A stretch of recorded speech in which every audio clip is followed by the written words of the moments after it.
আমাদের প্রধানমন্ত্রী 90 গণ আন্দোলন যাতে তপ্ত রক্ত রঞ্জিত হয়েছিল ঢাকা বিশ্ববিদ্যালয় রাজপথ, যারা সহায়তা করেছে এরশাদের বিরুদ্ধে নরক সৈনিকের ভূমিকা পালন করেছেন। আজকে যে বাদ দিয়েছেন ভারতের পণ্য বর্জন এবং দেশীয় পণ্য ক্রয়, এই সেনানায়ক আজকে আমাদের মধ্যে উপস্থিত হয়েছেন। আমি আমার বক্তব্য প্রারম্ভ করেছি, আমরা ভারত আমাদের কোন শত্রু রাষ্ট্র না। আমাদের প্রধানত আমাদের জাতীয় নেতা বাবু গণেশচন্দ্র একটা কথা বলেছে, ভারত আমাদের জনগণের ভাষা বুঝতে চায় না, সে একটা ভাষা বুঝতে চায়, সেটা হচ্ছে শেখ হাসিনার ভাষাকে বলতে চায়। বাংলাদেশের জনগণের ভাষাকে বুঝতে চায় না দেখে আজকে এই আমাদের মধ্যে গৌরতা সৃষ্টি হয়েছে। আমরা মনে করি আমরা বাঙালি জাতি, আমরা ৭১ যুদ্ধ করেছে, আমরা ৫২ আমরা ভাষা আন্দোলনে শহীদ হয়েছে, আমরা ৯০ স্বৈরাচারে শেখ হাসিনাকে পতন করেছি এবং ৯০ স্বৈরাচারে শেখ হাসিনাকে পতন করে ছাত্র জনতা আজকে এই বিজয় অর্জন করেছে। আমরা আশা করব ভারত আমাদের ভুটান বা সিকিম যদি ভেবে থাকেন তাহলে আমরা বলবো ভারত পুরস্কার স্বর্গে আছেন। বাংলাদেশের মানুষ রাজপথে রক্ত দিতে চেয়েছে।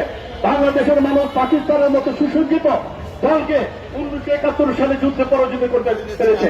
যারা মৃত্যুকে জয় করেছে, যারা ভয়কে জয় করেছে, তাদের দাবিয়ে রাখার কোন অবকাশ নেই। আমরা আহ্বান করবো, সুরেন্দ্রবাবু যে লম্বজমা করছে, বিভিন্ন সময় যে কথা বলছে, সেই ব্যাপারে আমরা চিন্তা জানাচ্ছি। আমরা বলছি বাংলাদেশ পৃথিবীর সবচেয়ে একটা সুন্দর রাষ্ট্র, যেখানে বৌদ্ধ খ্রিস্টান হিন্দু মুসলমান সবাই একাত্ম ভাগ করে। এখানে আমাদের সাম্প্রতিক সম্পত্তির একটা জায়গা। ইনশাআল্লাহ আশা করব আমরা সাম্প্রতিক সম্পত্তি বজায় রাখবো এবং ভারত যদি আমাদের চোখ রাখলে বাংলার কথা বলে তা ভারতকে মনে রাখতে হবে আমরা যে জাতি ভাষার জন্য রক্ত দিতে পারে, সে জাতি দেশের জন্য কি করতে পারে সেটা বলে তারা কল্পনা করতে পারে না। ধন্যবাদ সবাইকে। যেহেতু আমাদের প্রধানমন্ত্রী দেশের করেছেন, আমার বক্তব্য এখানে শেষ করলাম। আমি আশা করব প্রধানমন্ত্রীর উপস্থিতিতে আপনারা কিন্তু সারা দিনতে অত্যন্ত সুশৃঙ্খলভাবে সব প্রোগ্রাম করে আজকে সুন্দরভাবে শেষ করবো। ধন্যবাদ সবাইকে। এরপর আপনাদের সাথে বক্তব্য দিয়ে যাচ্ছেন কেন্দ্রীয় যুব দলের সাবেক স্বাস্থ্য বিষয়ক সম্পাদক ডাক্তার মোহাম্মদ জাহাঙ্গীর হোসেন।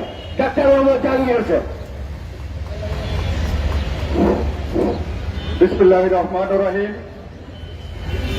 উপস্থিত আজকের এই সভার সম্মানিত সভাপতি, এই এলাকারই সন্তান অ্যাডভোকেট নিপন রায় চৌধুরী, উপস্থিত আজকের এই সমাবেশের সম্মানিত প্রধান অতিথি, বাংলাদেশ জাতীয়তাবাদী দলের সিনিয়র যুগ্ম মহাসচিব, বারবার কারাবরণকারী নেতা, আপসহীন নেতা, আমাদের প্রিয় অ্যাডভোকেট রুহুল কবির রিজভী, উপস্থিত এখানে কেরানীগঞ্জের সিনিয়র নেতা, মঞ্চে উপবিষ্ট নেতাকর্মী, সামনে আমাদের মা ও বোনেরা, নেতাকর্মী, সবাইকে রক্তিম শুভেচ্ছা। আজকে এখানে আমরা উপস্থিত হয়েছি শুধু ভারতকে একটা মেসেজ দেওয়ার জন্য যে আমরা কখনো আর পরাধীন মেনে নেব না। আমরা এই দেশ স্বাধীন করেছি 1971 সালে, তখন আপামর জনসন এই স্বাধীনতায় ঝাঁপিয়ে পড়েছিল। আজকেও 5ই আগস্টে আপনারা দেখেছেন এদেশের ছাত্র জনতা, আবাল বৃদ্ধ বনিতা সবাই একযুগে ঝাঁপিয়ে পড়েছিল এই জালিম সরকারকে প্রতিহত করার জন্য। এখন সে প্রতিহত হয়েছে, অন্য দেশে আশ্রয় নিয়েছে। আমাদের আজকে আমাদের ভাষা বুঝতে হবে, আমরা কেন এত প্রতিবাদ করছি। এখানে দাঁড়িয়ে আমরা যে আমাদের দেশ স্বাধীন হয়েছে তাদেরকে বুঝিয়ে দিতে হবে। আমরা আর কারো দাসত্ব করব না। আমাদের সামনে এখন সময় হয়েছে, ভবিষ্যৎ আমাদের প্রধানমন্ত্রী হবে যিনি এদেশের জনগণের হৃদয়ে স্পন্দিত, সে আমাদের ভবিষ্যৎ প্রাইম মিনিস্টার ইনশাল্লাহ তারেক রহমান সাহেব অচিরেই দেশে ফিরে আসবেন ইনশাল্লাহ। সামনে নির্বাচন হবে, এই সামনে নির্বাচনে সবাই একসাথে আমাদের যে ভবিষ্যৎ প্রাইম মিনিস্টার তাকে মনোনীত করে ইনশাল্লাহ এদেশে রাষ্ট্র ক্ষমতায় বসাবো ইনশাল্লাহ। আমি বক্তব্য দীর্ঘায়িত করব না। আজকে যেখানে আপনারা উপস্থিত হয়েছেন ভারতীয় পণ্য বয়কট, সেটা আমরা একযোগে বয়কট করব। তাদের আমরা ভাষা বুঝিয়ে দিব। আজকে সে নয়াদিল্লি, ক্যালকাটা তাদের ব্যবসা বাণিজ্য সব গুটিয়ে গেছে। এতদিন আমাদের উপর ডিপেন্ড করেছে, আমরা তাদের বুঝিয়ে দিব তারা আমাদের শত্রু না। আমাদের সাথে যদি আপনারা শত্রুতা করেন, আমরা ইনশাআল্লাহ তোমাদের সাথে শত্রু ভাবাপন্ন আচরণ করব। আমরা কারো দাসত্ব করব না। আমাদের আজকে প্রধান অতিথি অনেক বক্তৃতা দিবেন, আর দীর্ঘায়ু করব না। আপনাদের আবারও শুভেচ্ছা জানিয়ে আমি আমার এখানে বক্তব্য শেষ করছি। খোদা হাফেজ। বাংলাদেশ জাতীয়তাবাদী দল বিএনপি জিন্দাবাদ। বাংলাদেশ যুব দল জিন্দাবাদ। ধন্যবাদ জনাব জাহাঙ্গীর ভাইকে তার মূল্যবান বক্তব্য দেওয়ার জন্য।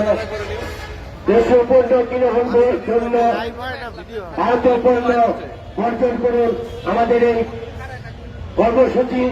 এ পর্যায়ে আপনাদের সামনে বক্তব্য নিয়ে আসছেন আজকের এই অনুষ্ঠানের সম্মানিত সভানেত্রী, বাংলাদেশ জাতীয়তাবাদী দল বিএনপি নির্বাহী কমিটির অন্যতম সদস্য, ঢাকা জেলা বিএনপি সম্মানিত সাধারণ সম্পাদিকা এবং ক্যারিগঞ্জ উপজেলা দক্ষিণ সম্মানিত সভানেত্রী অ্যাডভোকেট বিপুল রায় চৌধুরী। অ্যাডভোকেট বিপুল রায় চৌধুরী। আসসালামু আলাইকুম। স্বদেশী পণ্য জনসাধারণ কর্তৃক আয়োজিত আজকের এই সমাবেশ, সম্মানিত প্রধান অতিথি, বাংলাদেশ জাতীয়তাবাদী দল জাতীয় নির্বাহী কমিটির সম্মানিত সিনিয়র যুগ্ম মহাসচিব, গণতন্ত্র পুনরুদ্ধারের আন্দোলনে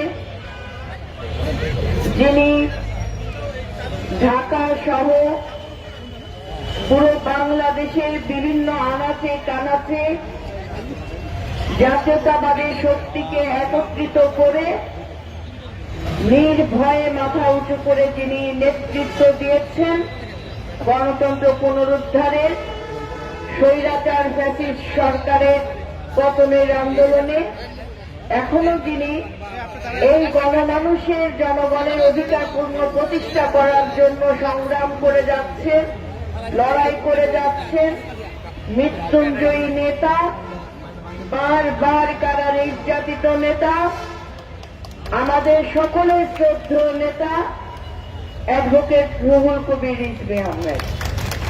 মঞ্চে উপবিষ্ট সাবেক কেন্দ্রীয় যুব দলের সংগ্রামী স্বাস্থ্য বিষয়ক সম্পাদক, যিনি আন্দোলনের মাঠে আমাদের প্রধান অতিথির সাথে থেকে রাজপথে ছিলেন আন্দোলনের মাঠে, আমাদের শ্রদ্ধেয় বড় ভাই ডাক্তার মোহাম্মদ জাহাঙ্গীর হোসেন। মঞ্চে উপবিষ্ট কেরানীগঞ্জ উপজেলা দক্ষিণ থানা বিএনপির সংগ্রামী সাধারণ সম্পাদক, রাজপথের আর একজন পরীক্ষিত নেতা জনাব মুজাদ্দেদ আলী বাবু। মঞ্চে উপবিষ্ট থানা বিএনপি সম্মানিত নেতৃবৃন্দ, থানা অঙ্গ সহযোগী সংগঠনের নেতৃবৃন্দ, উপস্থিত বিভিন্ন ইউনিয়ন ওয়ার্ড পর্যায়ের নেতৃবৃন্দ এবং আমার সামনে উপস্থিত আমাদের মা ও বোনেরা এবং সাংবাদিক ভাইয়েরা, সবাইকে সংগ্রামী সালাম এবং শুভেচ্ছা জানাচ্ছি। দীর্ঘ 17 বছর যাবৎ বাংলাদেশের রাজনীতি, বাংলাদেশের রাষ্ট্র পরিচালনা করেছে একটি ফ্যাসিস্ট সরকার, একটি অবৈধ সরকার, এবং রাজনীতিকে কুলসিত করার জন্য ফ্যাসিস্ট শেখ হাসিনা রাষ্ট্রযন্ত্রকে যেমন ব্যবহার করেছে, সাংবিধানিক প্রতিষ্ঠানগুলোকে ব্যবহার করেছে, জনগণের বিরুদ্ধে, জনগণের ভোটের অধিকারের বিরুদ্ধে, গণতান্ত্রিক অধিকারের বিরুদ্ধে, ঠিক একইভাবে তার অবৈধ ক্ষমতাকে টিকিয়ে রাখার জন্য তার নত যেন পররাষ্ট্রনীতি বাংলাদেশের স্বার্থকে বিকিয়ে দিয়ে শুধুমাত্র ভারতের স্বার্থকে পুঁজি করে তিনি ক্ষমতায় আসীন হয়ে থাকতে চেয়েছিলেন। ভারত সরকারকে আমরা বারবার করে বলেছি, বাংলাদেশের জনগণের সাথে আপনারা বন্ধুত্ব করুন, রাষ্ট্রের সাথে রাষ্ট্রের বন্ধুত্ব করুন, আমরা আপনাদের পাশে থাকব।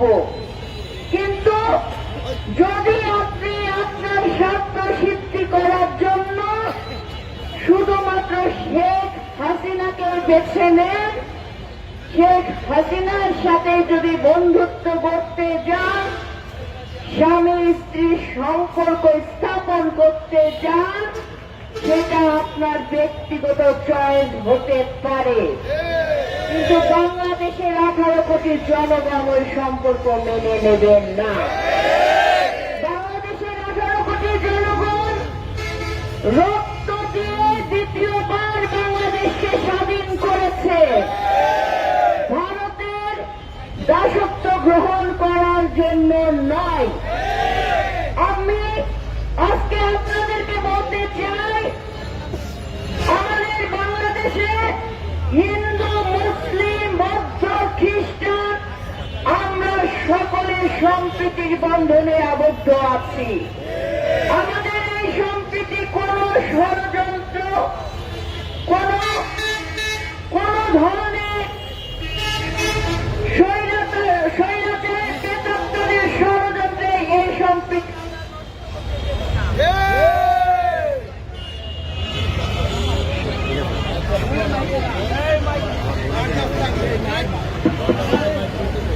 আমি আপনাদেরকে বলতে চাই, আজকে থেকে বাংলাদেশের প্রত্যেকটি পাড়ায় পাড়ায়, মহল্লায় মহল্লায় আপনারা দেশীয় পণ্য কেনার জন্য মানুষকে উদ্বুদ্ধ করবেন। আপনারা মনে রাখবেন, আমরা যদি আমাদের শক্তিতে, আমাদের শিল্পকে যদি আমরা নিজেরা গ্রহণ করি এবং সেটা যদি আমরা সকলে কিনে সেই পণ্য পরিধান করি, একদিকে যেমন আমাদের অর্থনৈতিক উন্নতি হবে, আমাদের দেশীয় পণ্যের মান বাড়বে, আমাদের কৃষক, শ্রমিক, জনতা সকলে লাভবান হবে, ব্যবসায়ীরা লাভবান হবে। আজকে ভারত কথায় কথায় বলে চিকিৎসা ভিসা দিবে না, আমাদের দরকার নাই।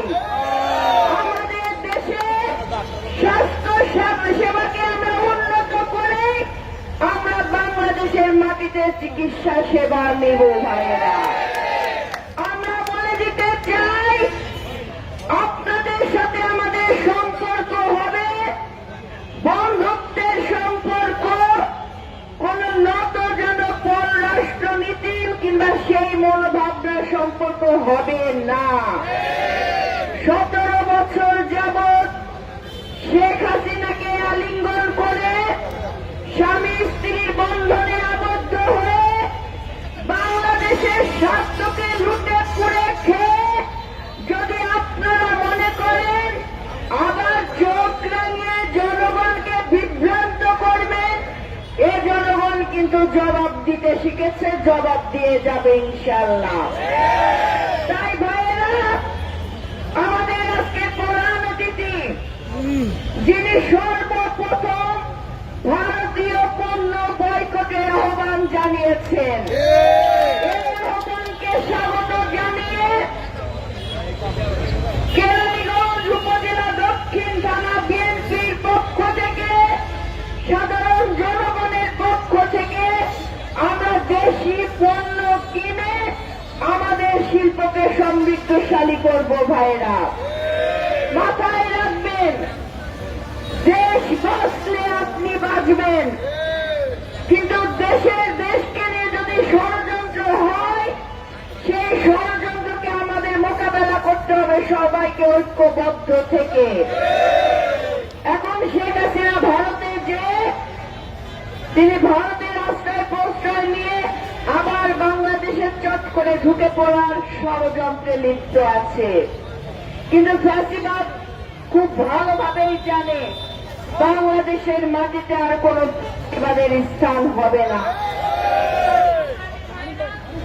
আপনাদের সবাইকে আবারও দেশি পণ্য কেনার আহ্বান জানিয়ে এবং এই প্রচারণা প্রত্যেকটি ওয়ার্ডে ওয়ার্ডে করে তোলার জন্য, মানুষকে আকৃষ্ট করার জন্য আপনারা কাজ করবেন, এই প্রত্যাশা নিয়েই এখানে বিদায় নিচ্ছি। ভালো থাকবেন। বাংলাদেশ জিন্দাবাদ, বাংলাদেশ জাতীয়তাবাদী দল জিন্দাবাদ।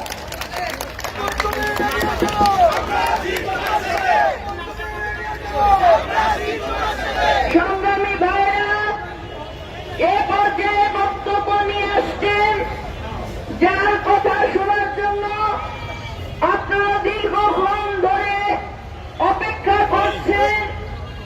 আমাদের শ্রদ্ধার নেতা, গণতন্ত্র প্রতিষ্ঠানের এক অগ্রনায়ক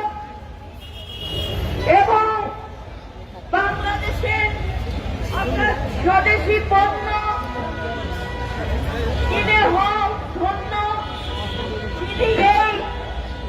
যিনি এই স্লোগান নিয়ে বাংলাদেশের প্রত্যেকটি আনাচে কানাচে দেশ মাতৃকার জন্য ফেরি করে বেড়াচ্ছেন, আমাদের সেই শ্রদ্ধেয় নেতা, বাংলাদেশ জাতীয়তাবাদী দলের জাতীয় নির্বাহী কমিটির সম্মানিত সিনিয়র যুগ্ম মহাসচিব জনাব অ্যাডভোকেট রুহুল কবির রিজভী।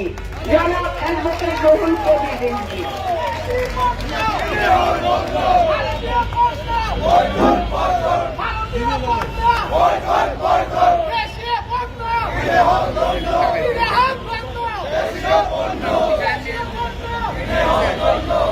সংগ্রামী সভাপতি অ্যাডভোকেট নিপুণ রায় চৌধুরী, আমার সন্তান পুত্র, চাঁদিগঞ্জ দক্ষিণ উপজেলার সভাপতি, উপস্থিত চাঁদিগঞ্জ দক্ষিণ উপজেলার সাধারণ সম্পাদক বাবু, আমার সাথে এসছেন বিশিষ্ট চিকিৎসক, জাতীয়তাবাদী যুব দলের সহস্বাস্থ্য বিভাগ সম্পাদক জাহাঙ্গীর হোসেন, ডাক্তার জাহাঙ্গীর হোসেন সহ এখানে এই অঞ্চলে বিএনপির এই ইউনিটের সকল নেতৃবৃন্দ, মুরব্বী নেতৃবৃন্দ এবং অঙ্গ সংগঠনের যারা রয়েছেন সকলকে আন্তরিক ধন্যবাদ। আমি জানতাম যে দেশের যে কোনো সংকটকালে সন্দিগ্ধ নিপুণ যেভাবে এগিয়ে আসেন, এরকম এগিয়ে আসার সংখ্যা কম। অনেকেই আসে, কিন্তু এখন কঠিন ক্রান্তিকাল যেটাকে বলে, সেই ক্রান্তিকালে যারা সাহস ধরে তাদের দেশে আসে। আজকে বাংলাদেশ নিয়ে যে ধরনের হুমকি এবং একটি দেশের তাদের যে বাংলাদেশকে দাস বানানোর মনোবৃত্তি, আমি বিশ্বাস করতাম এগিয়ে আসাদের মধ্যে নিপুণ হবে অগ্রগণ্য এবং হয়েছেও তাই। দেশের ক্রান্তিকাল হাল ধরার মতো একজন নেত্রী হচ্ছে অ্যাডভোকেট নিপুণ রায়। আপনারা চিন্ময় কৃষ্ণ দাস ইসকনের সাবেক নেতা, ইসকন থেকে তাকে বহিষ্কার করেছে, তাকে গ্রেপ্তার করেছে,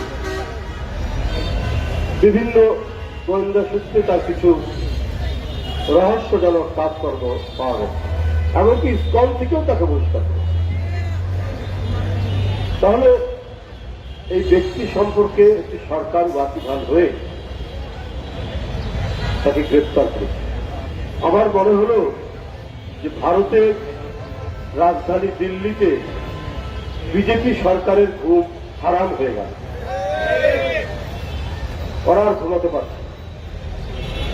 কিন্তু নিপুণ রায়ের মাথায় যখন ঘাতক ইট দিয়ে তাকে রক্তাক্ত করা হল, সেটা কি জামাত ইসলাম করেছিল?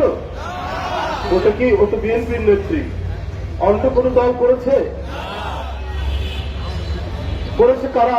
এটা নিশ্চয়ই দিল্লির কর্তা ব্যক্তিরা জানেন।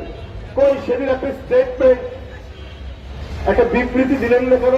নিপুণ রায়চৌধুরী, সে সুপ্রিম কোর্টের অ্যাডভোকেট, বিএনপির এই অঞ্চলের সভাপতি এবং বিএনপির জাতীয় নির্বাহী কমিটির সভাপতি। নিপুণ রায়চৌধুরীর অপরাধ কি? অপরাধ একটাই, সে বিএনপি করে। এই কারণে তার ভাগ্যে বিবৃতি জোটেনি। বাবু ভাস্কর চন্দ্র রায়, তার শ্বশুর, তাকে নির্বাচনের সময় প্রচন্ড প্রহার করে তার মাথা, শরীর রক্তাক্ত করা হল। এই জায়গাতেই তাকে রক্তাক্ত করা হল। সেই দিন দিল্লির পররাষ্ট্র দপ্তর কেন বলল না যে হিন্দু সম্প্রদায়ের মানুষ বাবু ভাস্কর চন্দ্র রায়, তাকে গ্রেফতার করা, তাকে আঘাত করা এটা ঠিক হয়নি, মাইনরিটির উপর আক্রমণ করছে? এ কথা সেদিন কেন বলেন? বাবু ভাস্কর চন্দ্র রায়ের অপরাধ, সে বিএনপির একজন জাতীয় নেতা, জাতীয় স্থায়ী কমিটি। দিল্লির এই দোচাখা নীতি, একটি কৃষক শ্রমিক বিশ্বজিৎ ঢাকা বিশ্ববিদ্যালয়, জগন্নাথ বিশ্ববিদ্যালয় থেকে ছাত্রলীগের ঘাতকরা হরতালের দিন তাকে কুপিয়ে কুপিয়ে যখন হত্যা করছে, সে আত্মচিৎকার করে বলল আমি হিন্দু, আমি হিন্দু। কিন্তু তাকেও ওই বর্বর ছাত্রলীগ, ওই খুনি ছাত্রলীগ ন্যূনতম তারা মানবতাবোধ প্রকাশ করেনি, তাকে কুপিয়ে কুপিয়ে হত্যা করে। কোথায় সেই দিন দিল্লির পররাষ্ট্র সচিব, পররাষ্ট্রমন্ত্রী এবং কলকাতার শুভেন্দু বাবুরা বড় বড় কথা বলেন, কুৎসিত কথা বলেন, অসভ্যের মতো কথা বলেন শুভেন্দু বাবুরা? সেদিন একটাও স্টেটমেন্ট আসেনি কেন? সিলেটের বন্যার পানি হঠাৎ করে ছেড়ে দিলেন। সেই বন্যার পানিতে কি শুধু মুসলমানের বাড়ি ঘর ভেসে গেছে? অনেক হিন্দু পাড়া, অনেক হিন্দু গ্রাম বাড়িতে তলিয়ে গেছে। কই সেদিন আপনারা একসাথে কয়েকটা গেট খুলে দিয়ে এই প্রলয়ঙ্করী বন্যা সৃষ্টি করলেন। সেদিন কোথায় ছিল আপনাদের? বাংলাদেশে হিন্দু নিপীড়নের কথা, হিন্দু নির্যাতনের কথা, মানে আওয়ামী লীগ করলে ওটা সাক্ষুর মাপ। আওয়ামী লীগ যদি বিএনপি কোন হিন্দু সম্প্রদায়ের নেতাকে আঘাত করে তাহলে সেটা সাক্ষুর মাপ। কিন্তু আওয়ামী লীগের একজন নেতা, সে সভাপতি বা সেক্রেটারি, দুই পক্ষে মারামারি হচ্ছে, বিএনপির কারো ঢেল বা লাঠির আঘাতে সে আহত হয়েছে, ওটা তখন বলবো যে এটা সম্প্রদায়, হিন্দু সম্প্রদায় কেন এটা মানে আহত হয়েছে। এটা একটা ন্যারেটিভ, এইটা একটা বয়ান তৈরি করে রেখেছে তারা। কারণ একটাই, শেখ হাসিনার এই পলায়ন তারা মেনে নিতে পারছে। আপনারা গণতান্ত্রিক রাষ্ট্র, এটা আমরা সবসময় বলি, কিন্তু আপনারা বাংলাদেশের জন্য এবং আশেপাশে দেশের জন্য আপনারা, আমি আগেও বলেছি, আপনাদের নিজেদের মধ্যে যতই দলাদলি থাক, গ্রুপিং থাক, যা কিছুই থাক, কিন্তু বাংলাদেশের প্রশ্ন আসলে রসুনের গোড়া এক। এই রসুনের গোড়া এক হয়ে তখন একই সুরে, যেমন বিজেপির কেন্দ্রীয় নেতারা, মন্ত্রীরা কথা বলেন, মমতা বন্দ্যোপাধ্যায়ের কথা বলেন।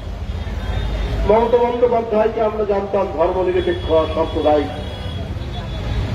উদার নীতির মানুষ। তিনি তার স্বরূপটা উন্মোচিত করে দিলেন। বাংলাদেশে উনি আবার এক ধাপ লাভ দিয়ে গিয়ে বললেন বাংলাদেশে জাতিসংঘ বাহিনী পাঠাতে। কিন্তু এই ভদ্রমহিলা এত অর্বাচীন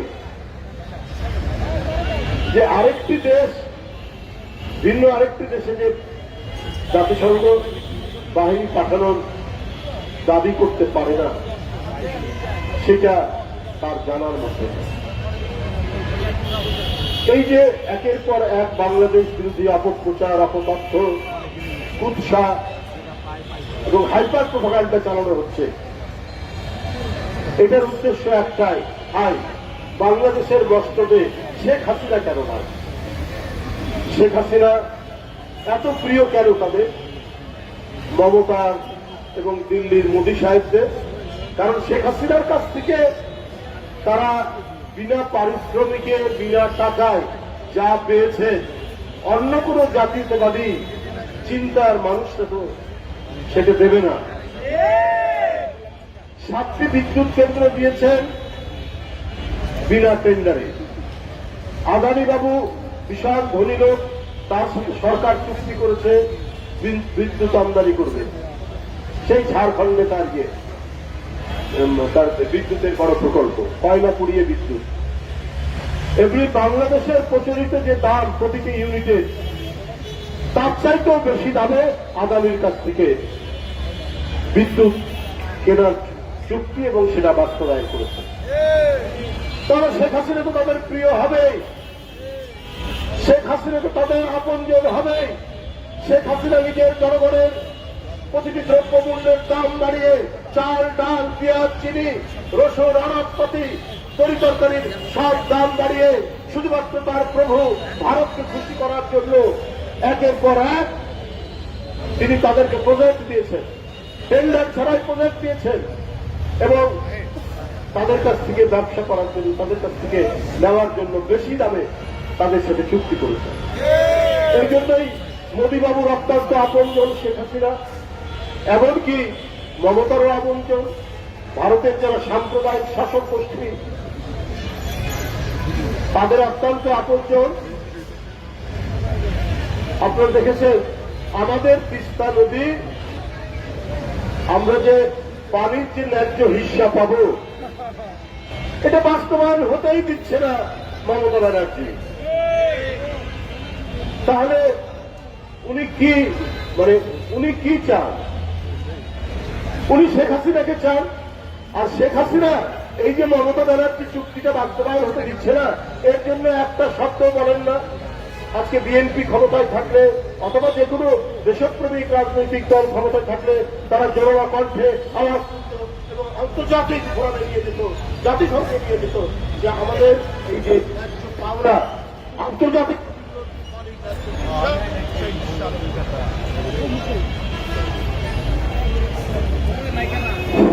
সেই হিসাবে দিতে হবে বলতো।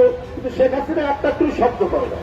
আমাদের সীমান্ত আগ্রাসন, আমাদের দেশের মেয়ে খেলানি কাঁটাতারের উপরে ঝুলে থাকে, প্রতিদিন একদিন দুই দিন পর পর আমাদের লোকদেরকে হত্যা করে, একটা প্রতিবাদ করে না। এই কারণে শেখ হাসিনা মমতা ব্যানার্জির প্রিয় পাত্র, এই কারণে অমিত শাহর প্রিয় পাত্র, এই কারণে মোদী সাহেবের প্রিয় পাত্র। আমরা ভাই প্রতিবাদ করি, আমরা মনে করি এই দেশ 30 লক্ষ মানুষের রক্ত দিয়ে কেনা দেশ, এই দেশ 2 লক্ষ মামুনের নির্যাতনের মধ্যে দিয়ে পাওয়াই দেশ। এই দেশ তারা গোলামি করার জন্য, তারা রক্তচক্ষুতে ভয় পাওয়ার জন্য এদেশের মানুষ আজ থেকে 52-53 বছর আগে যারা জীবন দিয়েছে, তারা কি পৃথিবীর কাছ থেকে স্বাধীনতা ছিনিয়ে নিয়ে দিল্লির কাছে আত্মসমর্পণ করার জন্য দিয়েছে? তা তো দেয়নি। আপনারা অনেক চেষ্টা করেও আমাদের বন্ধন আপনারা ভাঙতে পারবেন না। আপনার দেশে সংখ্যালঘুদের নিরাপত্তা নেই। কদিন আগে খ্রিস্টান সম্প্রদায় আসামে বলেছে আমরা ধারাবাহিকভাবে নির্যাতন, আর আমরা তো সারা ভারতেই বিভিন্ন জায়গায় দেখছি কি পরিস্থিতি। কিন্তু আমরা 1000 বছর ধরে এক নিবিড় সম্পর্কের ভিত্তিতে আমরা পরস্পরের সাথে আমাদের সম্পর্ক, আমাদের বন্ধন। দুর্গাপূজায় কেরানীগঞ্জে নিপুণদের বাড়িতে আসলে আগেই আসবো শুনেই সে ফ্লাক্সে গরম পানি করে রাখে, যাদের চাচা নর্মাল পানির সাথে একটু গরম পানি মিশিয়ে খায়, র চা করে রাখে আগেই যাওয়া সত্য। এই বন্ধন কি আপনারা ভাঙতে পারবে? আমরা কিন্তু সন্তানের মতো দেখি, আমাদের যারা বয়স্ক তাদের বড় ভাইয়ের মতো দেখি, তাদেরকে বাবার মতো দেখি। আমাদের ঈদে ওরা আসে, আমাদের ঈদে মিলাদুন্নবীতে ওরা আসে, আমাদের শবে বরাতে ওরা আসে, আমাদের বন্ধু বান্ধবরা, আমাদের মা খালারা উদাত্ত উদাত্ত ভাবে তাদেরকে সবে বরতের হালুয়া, চালের আটার রুটি আবার বন্ধুদেরকে দিই। এটাই তো আমাদের বন্ধ। আবার দুর্গাপূজায় গেলে শুধু বাড়িতে না, শুধু নারকেলের নাড়ু, লুচি, এটা আমাদের একটা লোক থেকে যায় যে কবে দুর্গাপূজা আসতে বলতে পারছে আমরা খাবো, যেটা এখন নিপুণদের বাড়ি থেকে দেখা। শুধু তাই নয়, যে বাসায় চাচিরা আছে, চাচি আছে, অন্যরা আছে, বেঁধেও দেয় আমাদের সাথে বাড়ি। তাহলে মোদী সাহেব, আপনি অপপ্রচার দিয়ে, আপনি আপনার মিডিয়াকে কাজে লাগিয়ে আমাদের যে ভ্রাতৃত্বের, আত্মীয়তার যে বন্ধন, এই বন্ধনকে আপনি কি করে ভাঙবেন? আমরা একের অপরের আনন্দ বেদনায় আমরা একসাথে থাকি, আমাদের সুখে দুঃখে আমরা একসাথে থাকি। আমাদের এই বন্ধনকে আপনাদের অপপ্রচার আর হুমকির মধ্যে দিয়ে আপনি কখনোই এটাকে ভাঙতে পারবেন না। আপনারা চট্টগ্রাম নাকি দখল করবেন, আপনারা কত কি করবে, মাঝে মাঝে আপনারা হুমকি দেন। আমরা অন্যের দেশ দখল করতে চাই না। আমরা যেমন রক্তের বিনিময়ে স্বাধীনতা পেয়েছি, আমরা আরেকটি স্বাধীন দেশের প্রতি আমাদের সম্ভ্রম, আমাদের শ্রদ্ধা, আমরা সমান বন্ধুত্ব মনে করি। কিন্তু আপনি যদি দাবি করেন একটা, তখন আমরাও খুঁজে দেখি যে আমরা কিভাবে দাবি করব। আমরা বলেছি আমাদের নবাব, ওনার রাজত্ব ছিল বাংলা, বিহার, উড়িষ্যা, তাহলে আমরা সেটার জন্য আমরা দাবি করব। কারণ নবাব সিরাজউদ্দৌলা ব্রিটিশদের বিরুদ্ধে যে যুদ্ধ করেছেন, তার সেনাপতি ছিলেন কিন্তু হিন্দু, মোহনলাল।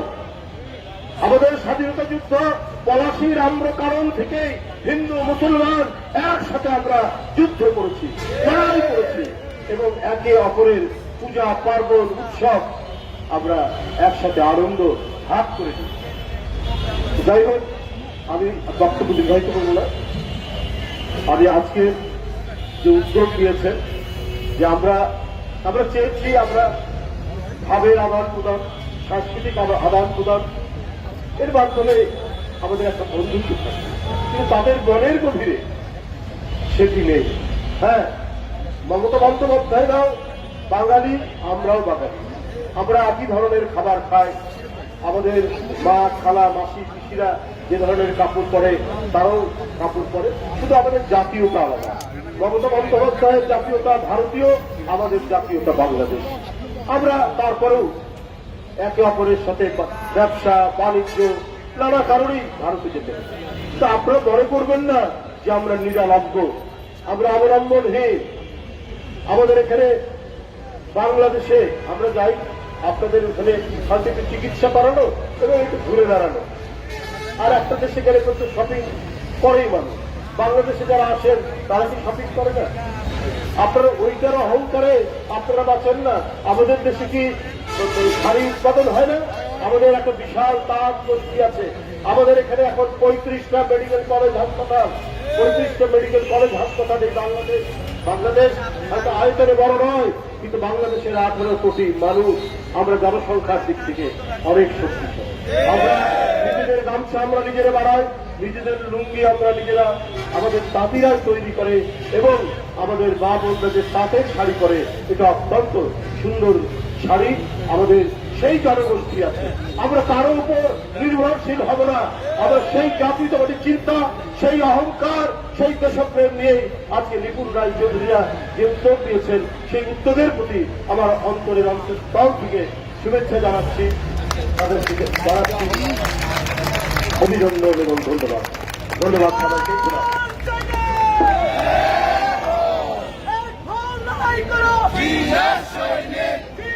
আমাদের যে সকল মা বোনেরা, কেউ কথা বলবেন না প্লিজ, একদম সারিবদ্ধভাবে প্রথম লাইন আসবেন, তারপর সেকেন্ড লাইন আসবেন, সারিবদ্ধভাবে আসবেন।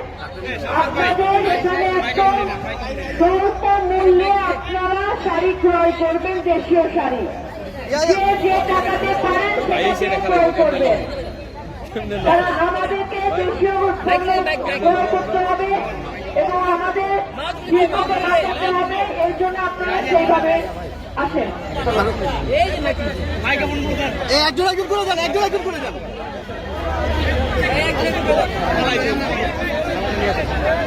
আচ্ছা আচ্ছা আচ্ছা আচ্ছা। বসেন না রে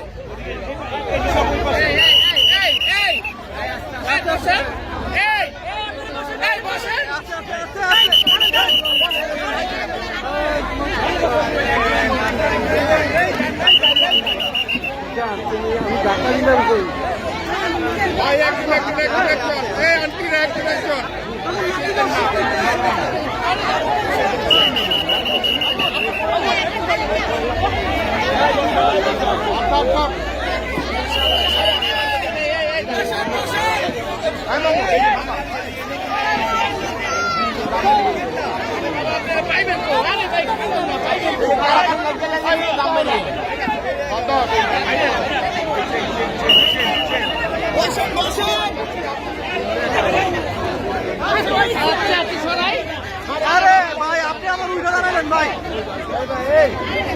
এই যে হ্যালো আরে ভাই একা আপনি ভাই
Thank you.